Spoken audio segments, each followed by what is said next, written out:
the agenda? Not, I'll take a motion to approve the agenda. So moved. Second, all in favor? Aye. Aye. And we didn't have any minutes from the last meeting, is that right, Jewel? We're all set, okay. Thank you. All right, action items. Alton, it looks like it's your meeting. Sally's keeping me busy. this week. Yeah. Put down the 5 things you did last week and then. I'll send I an think you have a email few after more than, this. you have a few more than 5. All 3 of you. Well, this first item I have for you today is a resolution of intent to revise user rates for our Goose Creek Industrial Park service area. I'm sure you'll recall we've had various items come before the board over the last couple of years with the wastewater treatment plant decommissioning and replacement. Yeah, This item is really tying up loose ends with the service area in the rate section of the rates, rules, and regulations.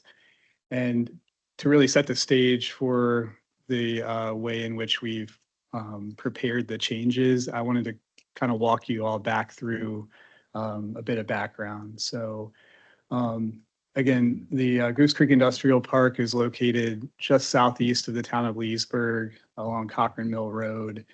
It was commissioned in 1973. There are 18 industrial lots within Goose Creek Industrial Park. And as we've presented to you, the wastewater treatment plant was well past its useful life. And we are currently underway with the construction to replace that with a wastewater pump station conveying flow to the central sewer system. And, just to point out, the timeline here, this has been several years in the works through various planning exercises, and then the changes with the JLMA, and then the design process followed by construction. So here we are in early 2025, and this facility, the wastewater pump station, is scheduled for completion toward the middle part of the year. And so some additional background that, again, will help set the stage for the rate revisions. This was established in 1973. The wastewater treatment plant was a 10,000 gallon per day capacity plant. The service area is sewer only accounts, and they're currently unmetered, and they have private water supplies, so groundwater wells currently.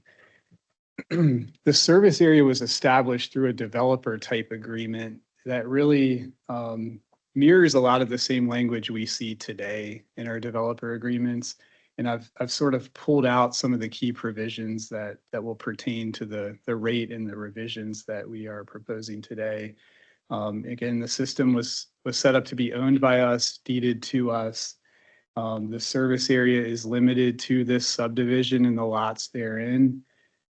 We govern control of the connections, and that language is right in that original service agreement. It says that it shall conform to our rates, rules, and regulations as amended from time to time.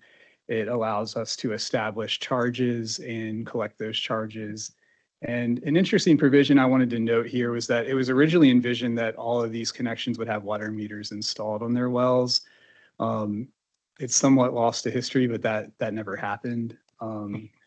And so, just throughout the course of time, as we've seen with small systems, you don't have the economy of scale. And so there have been, over time, as the repairs have risen and costs have risen, we've seen, we've had struggles with collecting the appropriate revenue to have that system be self-sustaining.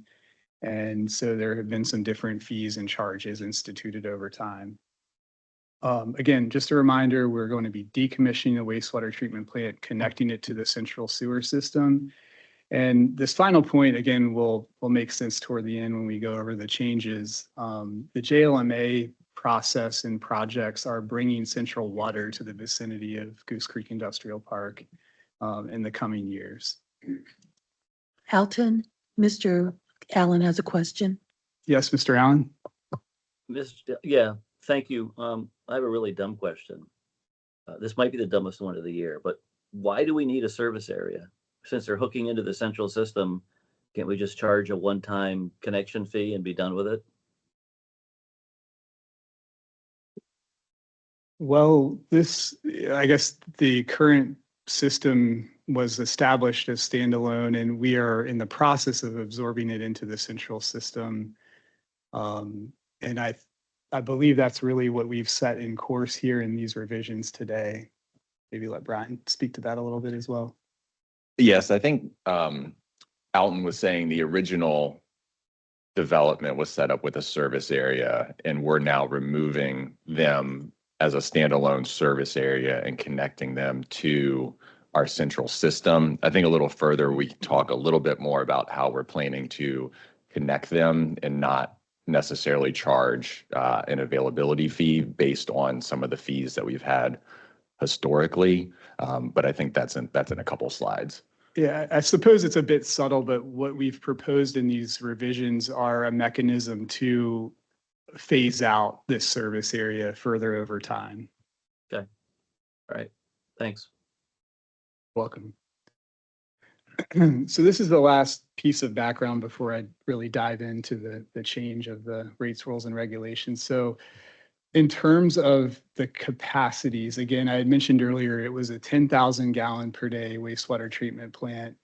And so in the mid 1990s, we went through an exercise of creating better definition to the allocation of the capacity among the 18 lots here in the industrial park.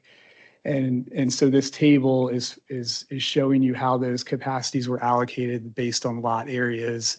And it did factor in removal of the floodplain areas on particular properties and so forth. So it was a very logical process that we went through. And we actually then took that and went to each landowner and executed these service agreement documents that established the actual number for the capacity for each lot. And those owners signed on to that. And at that point in time, we also instituted an additional fee. So they have their flat rate unmetered sewer charge, and we instituted this capacity reservation fee. And that was really put into place to help balance things. There were undeveloped lots in the service area. And we really, again, I mentioned we were struggling to collect the appropriate revenue to cover the cost there. So this is the way we had the other lots paying their fair share. And so here I'm showing you, this is the actual text of the rates, rules, and regulations for the Goose Creek Industrial Park rate and service area here at the right of the slide. And so the summary is we have a narrative there that describes how we operate the wastewater treatment plant in this service area. It goes on to describe how the connections are sewer only and unmetered. It sets forth the flat rate they pay of $300 per month. And then there's some language at the end in a paragraph that talks about the capacity reservation fee being 30 cents per gallon per day of that allotted capacity. And that's paid on a quarterly basis. And so the proposal before the committee here today is that beginning July 1st, 2025, in the first paragraph here, we've made some revisions to the narrative to really describe, hey, we're in the process of phasing out this service area. The wastewater treatment plant has been decommissioned. The service area is connected to the central sewer system. And then in the second paragraph, we go on to make some revisions to the language around the flat rate. So what we're doing here is keeping the flat rate unchanged. And we're adding some language, and this gets into the phase out, and perhaps Mr. Allen, this starts to address your question.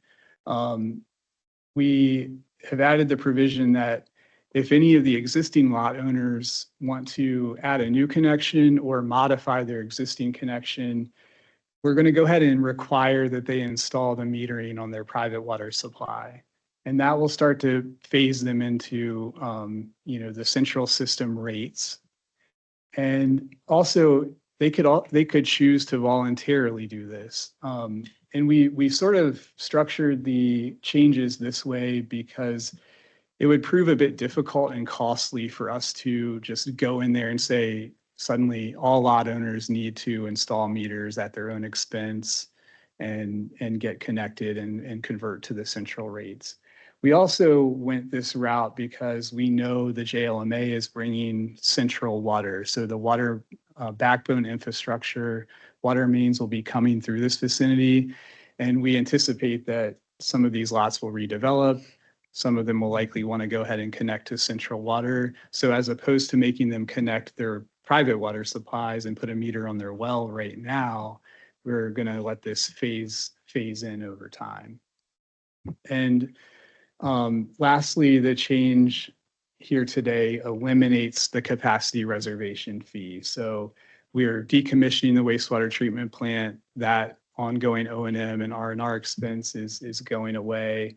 And so we're proposing removing that fee effective July 1st. And we've also added clarifying language here. You know, like I said earlier, we feel that the original allocation of the capacities and establishment of this fee was area-based, acreage-based, very logical. Here we're saying that all of these lot owners are going to remain vested in that capacity in our central sewer system. And then if they redevelop or wish to expand that capacity, they will simply be required to pay for the additional capacity they wish to obtain over and above the current amount. That was a lot. I'm going to stop there and take questions and happy to answer. Chair Kelly, I got a question Yeah. and a comment too. One, I pretty sure that my employer owns a portion of a portion of a site that we own is within the Goose Creek Industrial Park. So to the chair and my colleagues, I won't participate in any vote on this. However, I think I can ask a question just for clarification. This was created in 73, but there was some type of action in 95. Are you familiar with what that was? Because it's sort of, my inquiry is that would sort of provide some foundation for why a service district was needed to be created because of the utility service within the boundaries of some geography. And right about that time frame, I'm thinking the town had their urban growth area policies and utilities and utility policies that ultimately got amended by the JLMA policies in 2019. But does anyone have any knowledge of what the 1995 reference was? Well, in my research and, you know, proposing these rate revisions, you know, these documents were all dated, you know, I can see here, August 1995. I do believe, you know, again, in my research, at some point in time, the service area was slightly expanded. There was a subdivision here, and I believe it was these southern lots were referred to as the Hazel Oak Mill subdivision, and they were brought into the Goose Creek Industrial Park. You can kind of see that in the title here of that map. And again, I believe it was this exercise where we went through and said, look, you know, we're not collecting the revenue required to support the facility. And we went through and did the capacity allocation. And then I've got an example agreement here in the upper corner of the slide. We went to each landowner. I believe there were a series of public hearings or public meetings. And this was all sort of laid out in front of the lot owners and ultimately resulted in each of them executing one of these service agreements to really solidly establish the capacity allocations in the service area. Okay, thank you for You're the welcome. very thorough answer. Yeah. Appreciate it. Question. Yeah, go ahead. That's right. So the folks who are currently metered or not metered on wells and they have existing buildings and they're using the water, they're not going to have to meter their wells unless they want more than the max capacity they're currently allowed to use. Is that right? Correct. So we're kind of leaving it a bit hands off in that we think there are some actions coming forward that are going to probably cause, you know, redevelopment. Mr. Yudd had mentioned a few of the lots are already in the process of redeveloping and will likely be connecting to the central water system. And they'll naturally have to start metering. And so we just think through this process of the redevelopment, or if they decide to expand their capacity or modify their current sewer usage, we will just simply have them fall into our standard process, which would be to install the meters on their source of water supply. So Yeah, that makes sense. Do they know this is coming, or are they just going to be blindsided with a letter in the mail saying this, or how is this going to be rolled out? yeah, well, I mean, it's still kind of up for us to kind of wanted to work this through the committee here today, understand any questions the committee may have. we're also viewing this as a bit, we're taking away a charge here and, we're going to have a communication plan that goes along with this. It's just Okay. yet to be determined, the level of engagement. This will have to go through a public hearing and all of that, just Okay. like a regular rate process. Yeah. Okay. I'll wait till the end if I have any other questions, because you may cover it between now and then. Thank you. You're welcome. Alton, how many of the 18 lots are developed in actual use? I want to say off the top of my head, probably 14. 14. Yeah, 4 that are just yeah, there are a few vacant. vacant, Yeah. and they'll be charged, assuming this goes through, they'll all be charged to hook into the central system. If they, No. if those vacant lots determined to be developed, they No, all will, of the lots. I mean, if the vacant lots, they can decide, I guess, when they Right. want to do it. The developed lots will have to connect to the central system. well, right now, it's very passive. They're already discharging sewer from their lot into a collection pipe. And really, they're not going to see any change. They're Okay. just, their sewer is just being diverted to the central system now. Yeah, okay. So it's a very passive change. It's passive and we're removing a fee. I suppose I don't want to use the word onerous, but we've attempted to add a provision here that sort of shuttles them toward metering their water supply. There's a lot to be gained for Loudon Water by that as well. These unmetered flat rate systems, it's difficult to track the ownership change of lots over time and billing. And really getting those meters in place is an excellent way for us to be able to appropriately, bill and monitor changes. I failed to mention one point here in the revised language.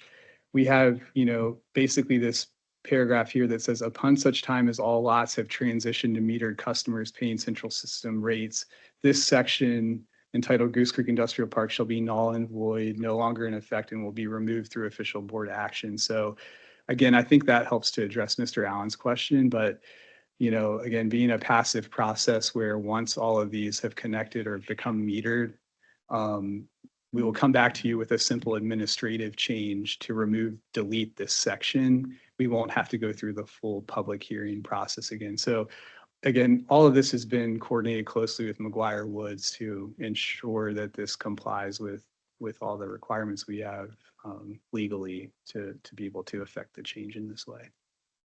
So I have a question about the wells. So if you hook into the sewer central system and you're operating on your own well, 5 years from now, the well's running dry, you want to hook into the central system for potable water.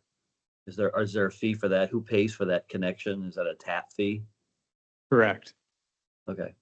Those lots would be required to pay the water availability fee. Does that need to be stipulated in this, or is that just something that's supplied, generally speaking? I think that's covered by our standard Mhm. language in that section of the rates, rules, and regulations. Okay.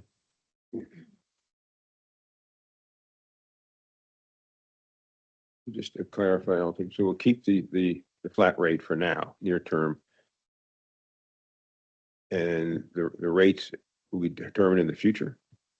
Central system rate, or is it just, The language here at Wright, it basically refers to Schedule B of the rates, rules, and regulations. So it's referring to the central system rates that exist at the so time, just default to the central system? default to the central system rates. Yeah, So that's we're not correct. changing anything, we're not adding or deleting anything for this, okay, No. for these okay, these Yeah. 18 lots.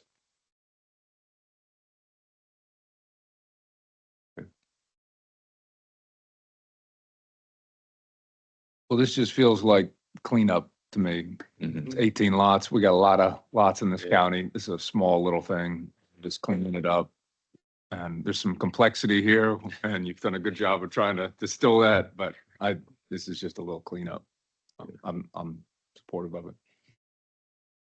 Just for the motion asks for a public hearing date of April 10th at 5 PM. That's your board meeting date. We just threw that out there as a starting point, but certainly up to you if you would like to hold it a different day or time.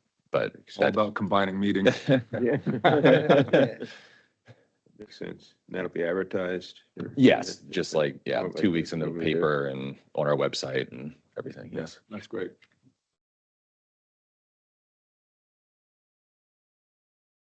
Any other questions? I move the recommendation to the board to adopt the attached resolution of intent to revise user rates for Goose Creek Industrial Park. Set a public hearing date of April 10th, 2025 at 5 p.m. to present proposed rates to all interested parties and advertise the proposed revisions as required.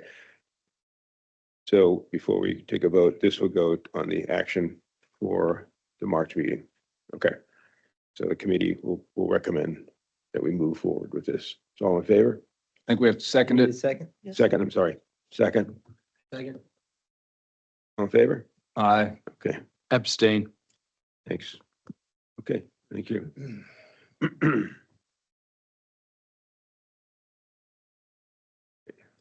Over here.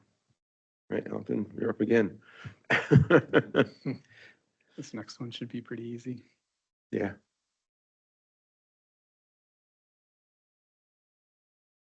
It's a PowerPoint.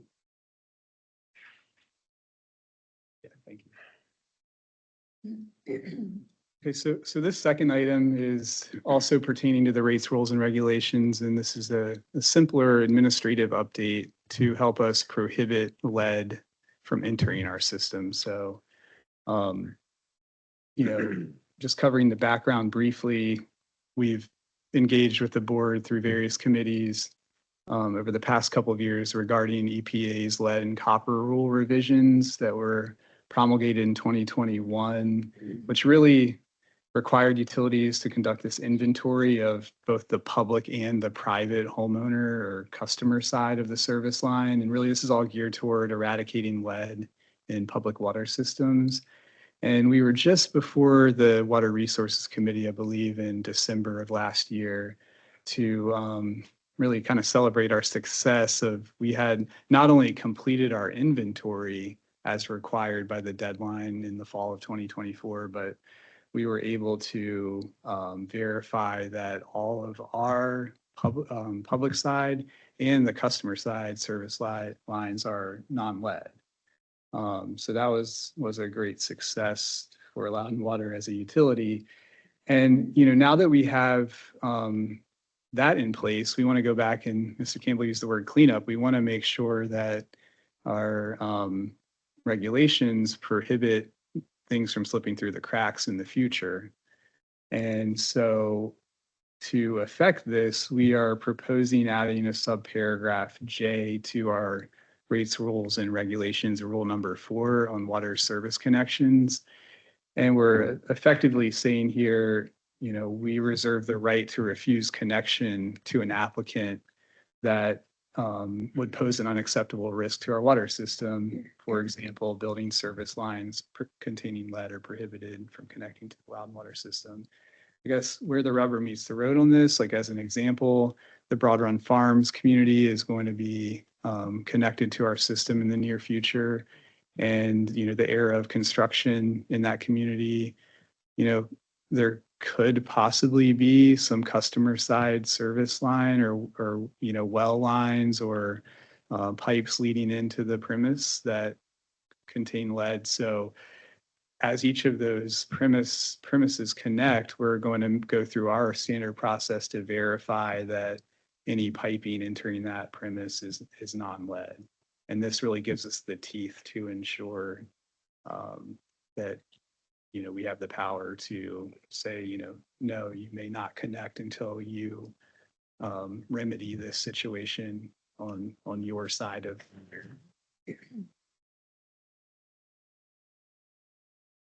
Be happy to take any questions. I have one. Might be a couple. Sure. I can imagine a situation where there is a homeowner or business owner. Broad Run Farms was a really good example that you brought up, but someone who, after many years, might possibly have a chance to be served by the central system. But for a situation that may be beyond their control, someone here at Loudon Water would say, I'm sorry, I don't, we cannot risk a connection because of the possibility of lead for whatever reason, something got installed years ago. So it's really on the property owner to be able to solve the problem. But I can imagine a situation where the owner would go to either their local elected official or us or staff members and say, hey, can you help me out here? So while this is really good, you'll probably have some situations come up that test it and can give the organization the ability to say no. But what other avenues would be available to the property owner to fix their situation other than to fix their situation? Ooh, that's a great question. I don't doubt that we will have those scenarios arise. The practical part of me thinks that if this person is coming forward to connect themselves to the system, they're anticipating, some level of underlying expense on their side of the meter to, contract with a plumber and make the connection. I think the scenario you're describing probably is just a bit more expansive in terms of their cost or what they have to replace on their side of the meter. So I don't know that I have a great answer for you, but I think leaving today's discussion, that's something for us to really think about and see what sorts of mechanisms we could put in place that could possibly provide, resources or assistance to those property owners. I can think of, wanting to work with some counterparts at the county because, this really starts to get into the building inspections, inside the building sort of discussions as well. And, again, I would want to leave today's meeting and explore that further and see what's possible. Thank you. I'm thinking about Potomac Farms and our experience there, where there was a separate private water company delivering water to limited number of lots. Aldi, I think, has a similar type situation. Mm-hmm. So when we come to step in and save the day, but Yeah. because of the condition or the nature of the pipe connections Mhm. from years ago that we had nothing to do with, Mm-hmm. we can say, no, we can't help you until you fix this. And so Right. I think there's some possibility that will be a problem in the future, and Right. some individual or group of individuals will be called upon to figure that out. Yeah. I think that's a great. Thank you. Just to follow up on that, what is the process when somebody like a homeowner or Potomac Farms or somebody wants to connect? What's the process to ensure that we're lead free?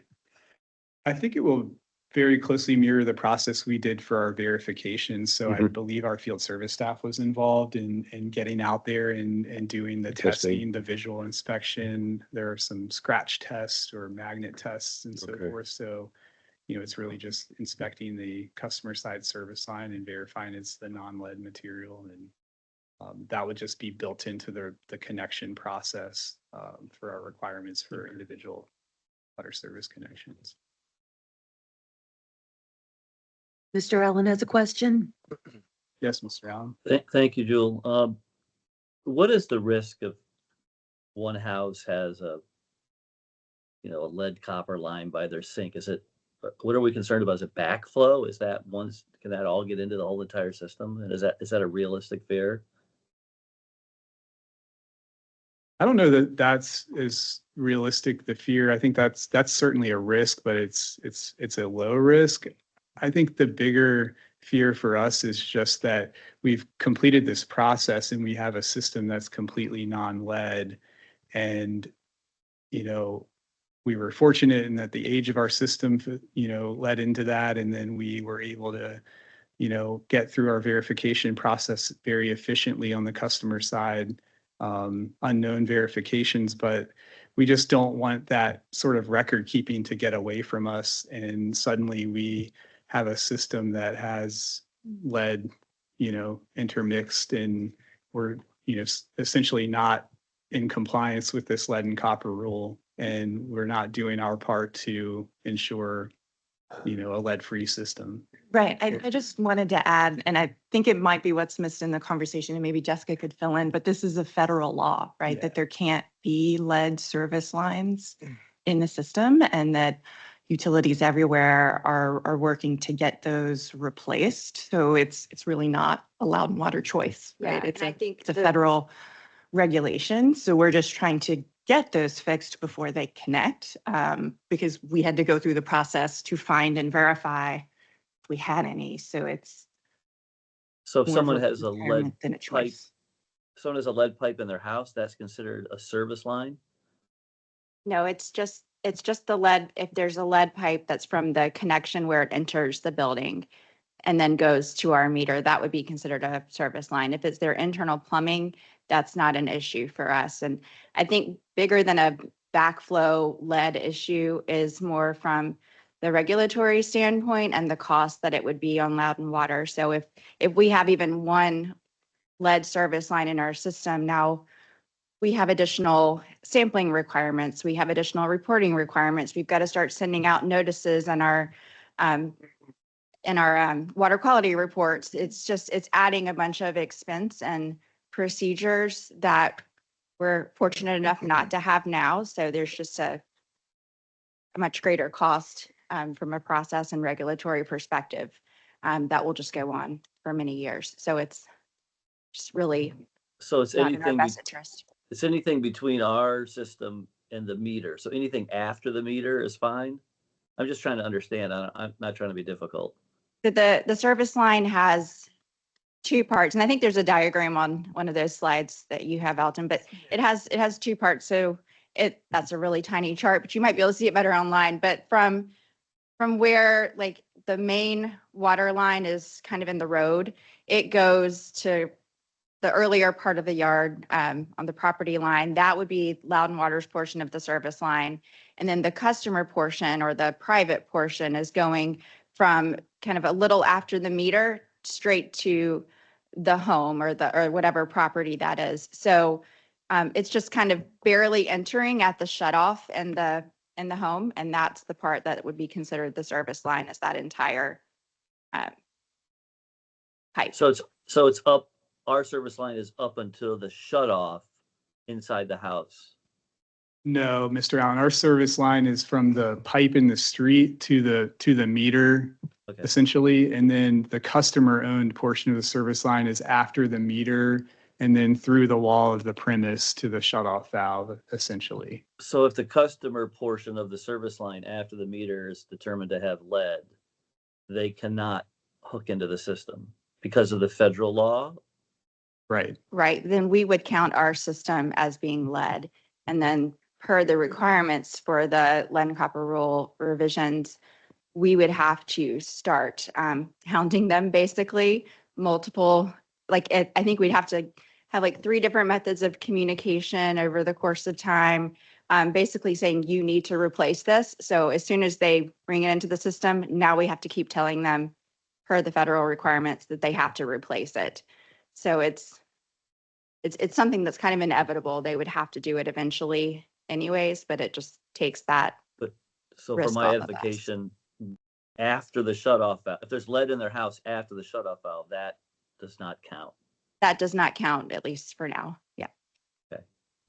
So to Mr. Yudd's point, he's, some elderly person who lives in one of these neighborhoods, can't afford to dig up their yard after the meter, between the meter and the house, and replace those lines.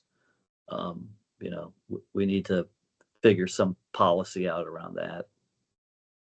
Yeah, and it started conversations with the county about that, and then we didn't find any lead, so it kind of fizzled a bit.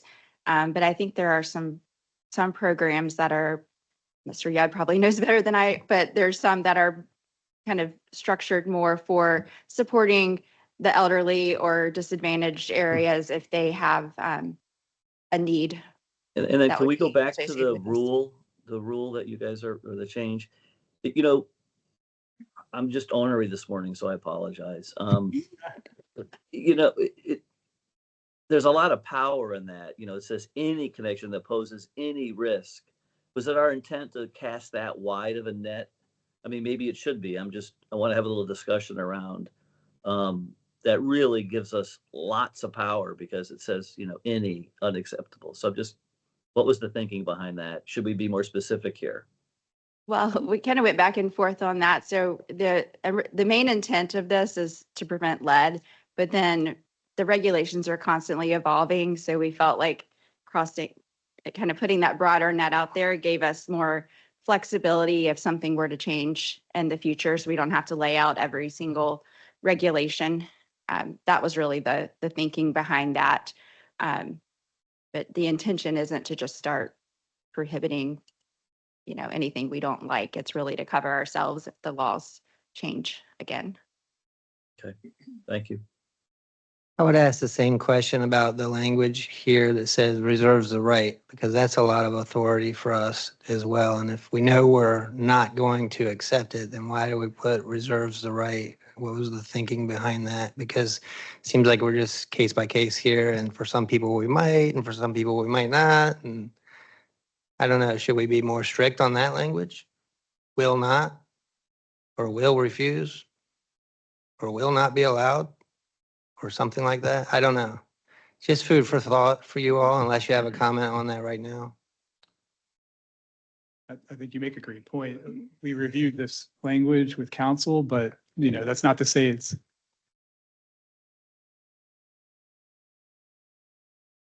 You point out, if you build in discretion on something and there's plenty of case law where this authority have absolute discretion on these things, but you can't treat people unfairly or discriminate. That's my concern with that language. On this type of thing is somebody said, well, you didn't extend it to me, but you extended it to these 3 other people. And then you argue about the facts and how they're different. You make a really good point. You could say, shall refuse.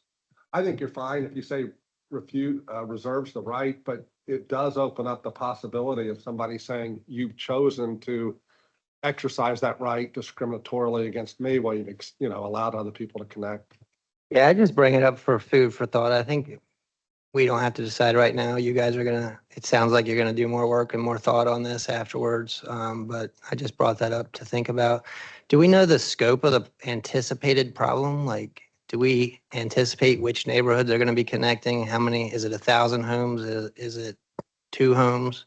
I mean, my instincts tell me that this is going to be a non-issue. I mean, we went through our inventory in areas of Sugarland Run and Sterling Park and so forth, like the very oldest portions of our system, and we found no lead. So I don't think there's much difference with Broad Run Farms, but it is an example of like a new, existing homes coming in that hadn't been under the purview of us or certain, plumbing code regulations and so forth. And that's good to hear. Decades ago. But, another example I can think of is Old Ashburn.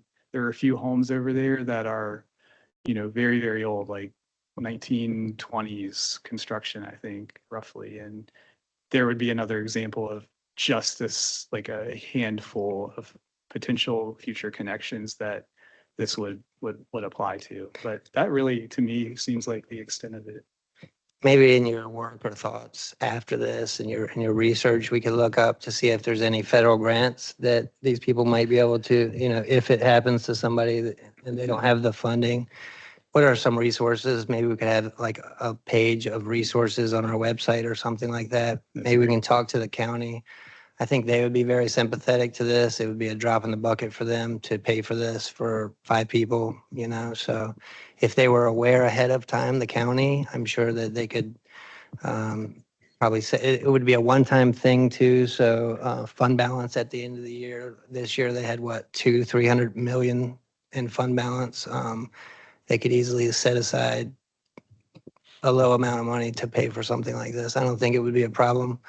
As long as we let the county know in advance. So maybe talk to, you mentioned Broad Run, but maybe talk to Chair Randall and some of the other supervisors in Tim Hem Street and just make sure they're aware that down the road, this might be coming and, Loudon Water doesn't pay for that sort of thing, but maybe the county would be sympathetic and that could be part of the resources, not that we guarantee anything, but you could try this, you could try that.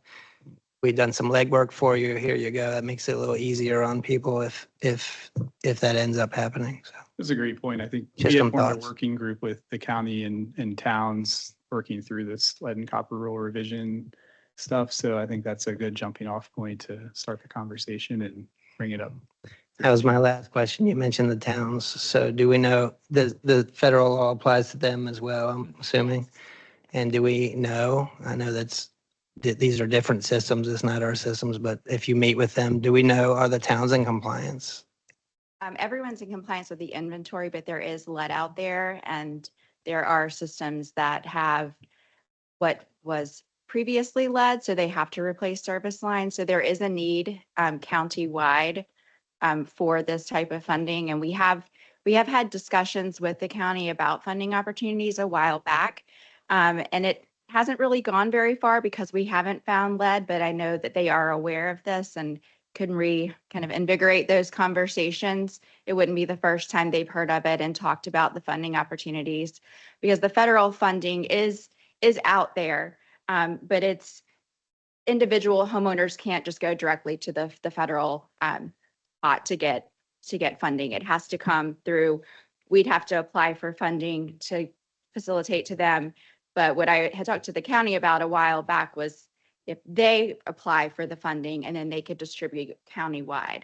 So for us, I don't think we'd get the funding if we don't know of any lead that's out there. They wouldn't think it was applicable or give the money to us. But I think it is an option that the county can definitely work on and support kind of the area all around. And then the last thought that I had is, I know that, I believe my wife told me that she signed us up for some sort of insurance through our homeowner's insurance, so that there's like an additional umbrella policy or something like that for this line from the meter that's buried underground through my yard and goes into the basement to the shut-off valve. And if for whatever reason that thing is leaking, determined to be leaking, the insurance will pay for that. And we just have to have somebody come out and do it and the insurance pays for it.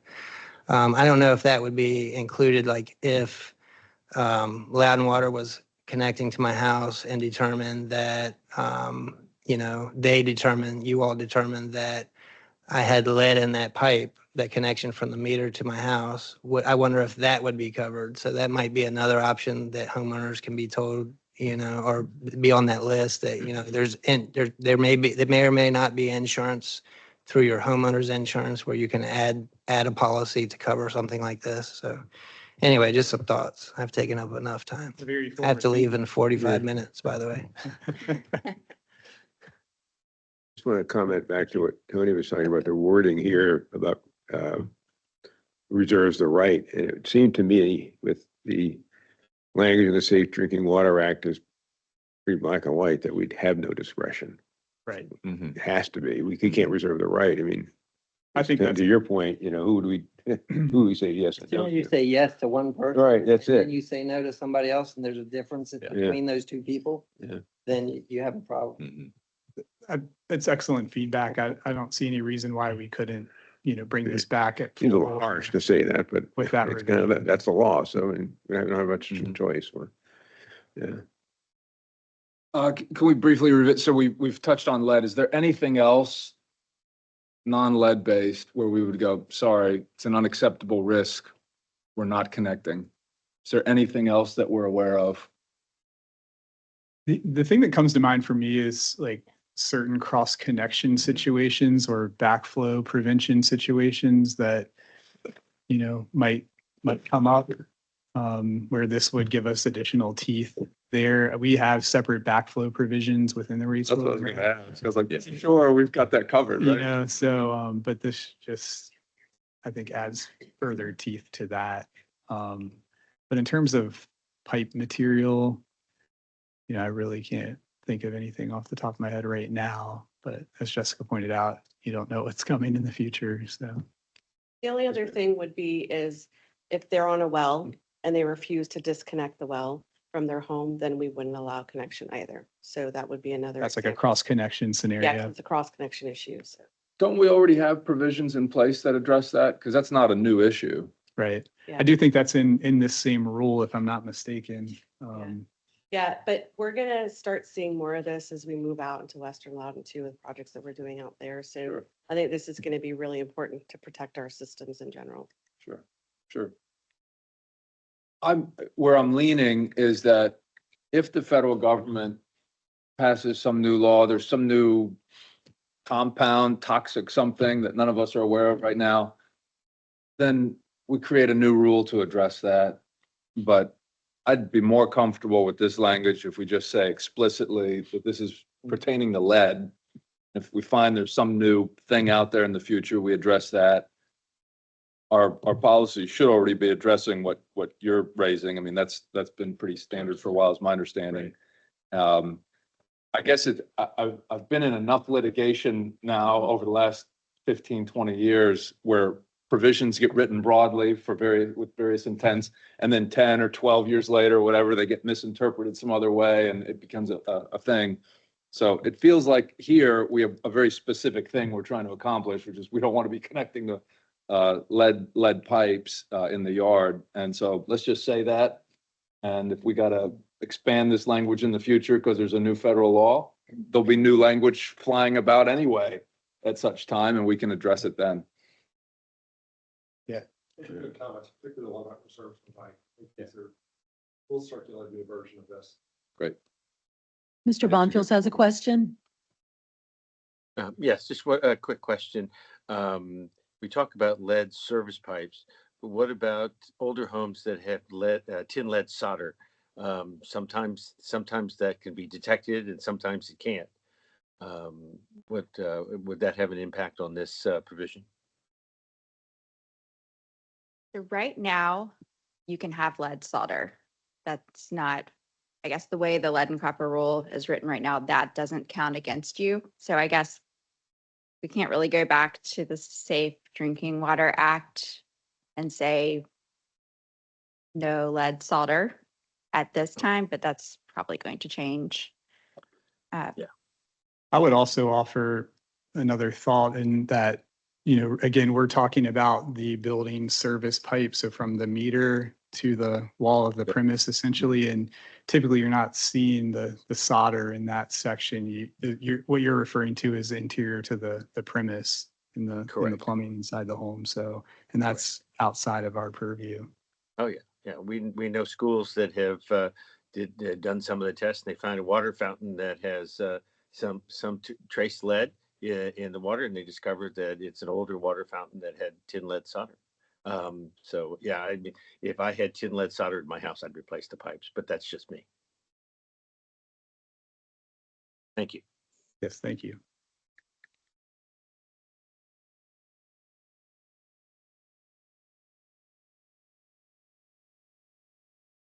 Any other questions? To your point, Brand, I think, like if if the PVC pipe is a connection as opposed to lead, okay, Forever Chemicals.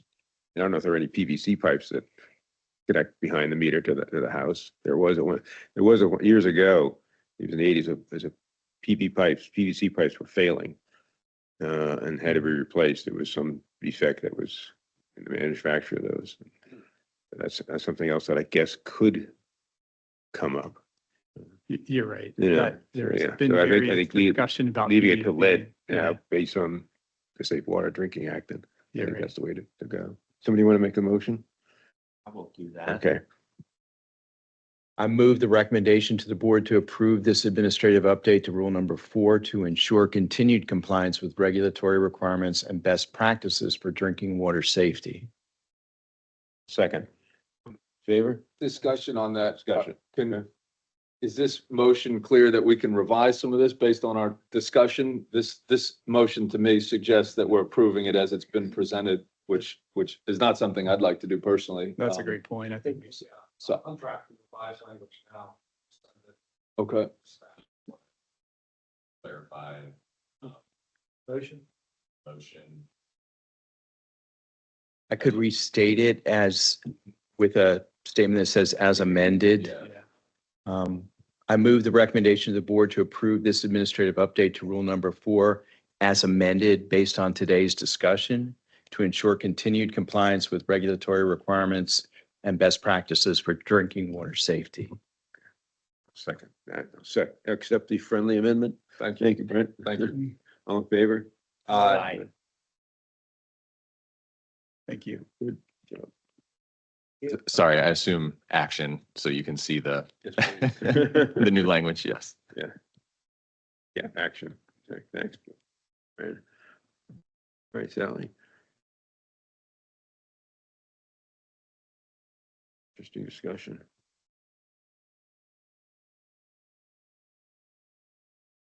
These little cleanup things, it's like the 80-20 rule. It's like, these are like little tiny things that take a lot of time and Yeah. thought. That's right. Yeah, that's good. It's good to clean up.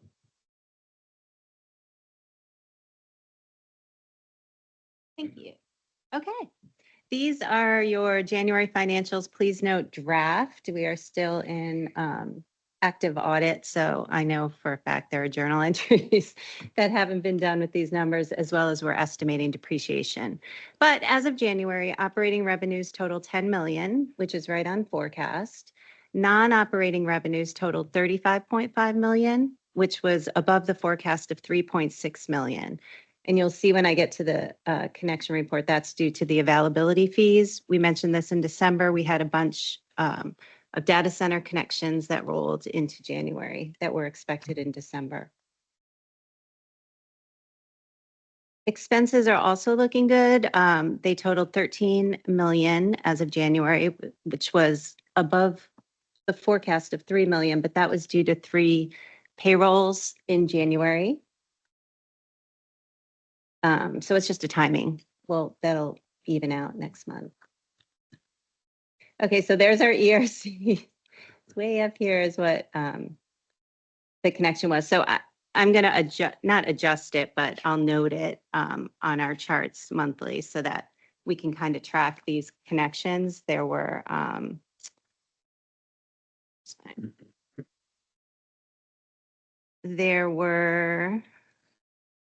how many? 18, 20 new connections that were added to the system.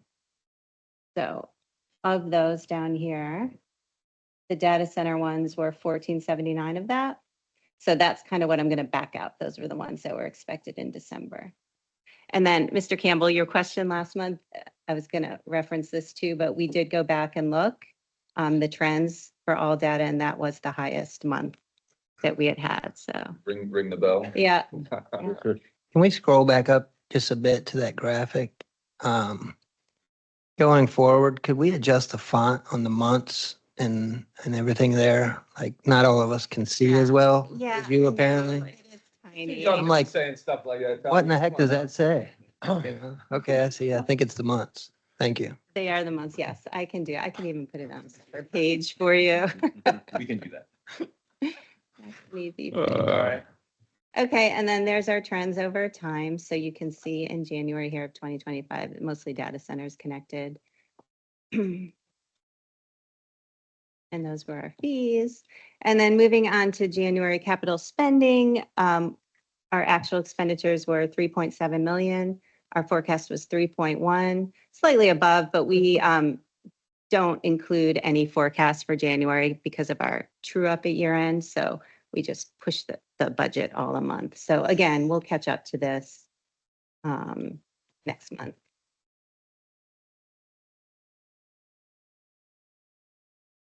And then of those, user rates funded 2.2 million of the expenditures, and availability fees funded the remaining 1.5 million. And that's it. Happy to answer any questions on January. We got 2 days left in February. Yep, Is February another blockbuster month, or has it gone back to normal? went back to normal. Okay, so I it's think just an anomaly. December, January, we can expect more normal behavior. I think there are 53 so far this month. Okay. I looked this morning, so. That's Yeah. good to know. Yeah. And when would we, 35 million, something, is that enough to maybe put off some bond issuances or something like this, or is it just not enough to move the needle? We're actually working on the 5-year plan right now with Davenport, so we will see. We anticipate based on last year's, our first look, based on last year's higher than projected cash balance because of the additional availability charges and the 42 million. We think the first year that we projected borrowing might move out, but we'll confer with Davenport. They're reviewing it right now. It didn't wipe it all out. Yeah. We still had borrowing needed in years 4 and 5 Okay. of the draft. Okay. So. Yeah. Great. Thank you. Question. How's the audit going? Busy. Is it? Yeah, they're doing great. I was looking like, they're doing all, active audit doesn't start till the next 2 weeks, but they're selecting as they have time. So they sent us a bunch of selections today, so. But it's good. Good. So far, so good. Fast Yeah. track, right? That's right. Yeah. Yeah. Why I have circles under my. We'll blame it on that. Right, right. Okay, any other thoughts or questions? Committee? Okay, I'll move to adjourn. Second, Second. all in favor? Aye. Thank you, everyone. Thank you all. Appreciate it. Yep, thanks, everyone. Pictures. See Thank some of you. you tomorrow. Thanks.